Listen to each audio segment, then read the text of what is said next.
En 2016, la vie de Yesta Ilman a changé de bien des manières. Cette année-là, elle était révélée au grand public en participant à Koh Lanta. Sur le tournage de cette émission, elle a rencontré l'amour de sa vie, Benoît Assadi.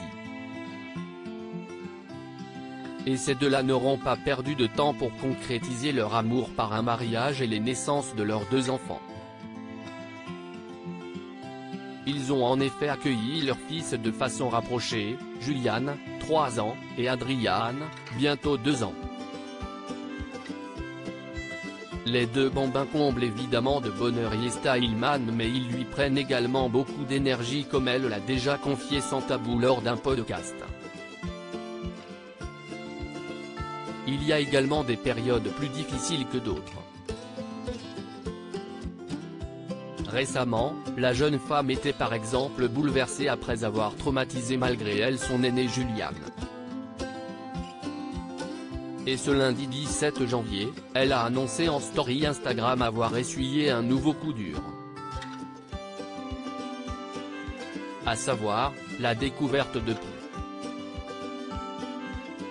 Il m'est arrivé la pire chose que j'appréhendais depuis l'école de Julian, a-t-elle écrit sur une vidéo où elle dévoile la petite bête trouvée dans ses cheveux.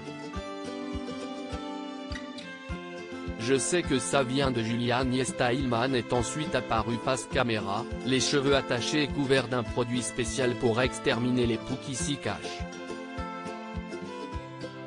Voilà, je viens de traiter mes cheveux, je suis en train de lancer des machines avec tous les draps, tous les coussins, et à 16h30 je vais chercher les garçons et je vais les traiter aussi, a-t-elle annoncé.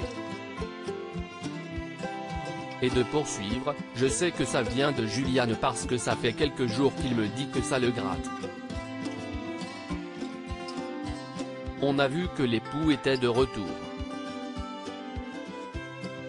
J'avais regardé toute sa tête et je n'avais rien trouvé, mais finalement bon, ça coïncide.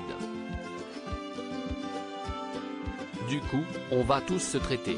Quelques heures plus tard, et après plusieurs shampoings, Yesta Ilman était heureuse de confier s'être débarrassée des poux et des lentes qu'il avait prises pour cible. Elle s'est par ailleurs réjouie de l'amélioration des produits contre ce fléau au fil des années, par rapport à ceux qu'elle a connus et qui plus est selon ses souvenirs.